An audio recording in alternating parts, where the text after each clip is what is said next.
এক সাপ নাকি একবার এক পীর সাহেবের কাছে মুরিদ হয়েছিল। তো পীর সাহেব বলছেন, না বাবা, আমি সাপের মুরিদ বানাই, বহুত আশা করে আসছি আমার মুরিদ বানা। আচ্ছা ঠিক আছে, তবে তোমাকে একটা কাজ করতে হবে। কি কাজ?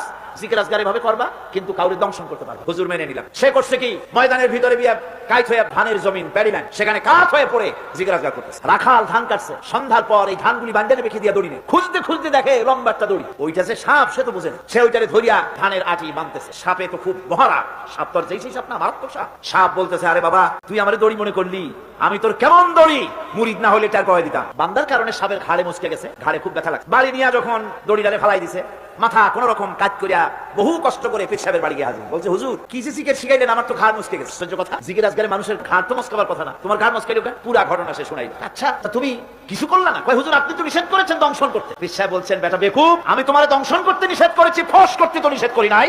যখন তোমারে দড়ি মনে করিয়া হাত গায়ে হাত দিছিল, শুধু ফস করে উঠতে 3 লাফ দিয়া বর্ডার পার হইয়া দিল্লি চলে যেত।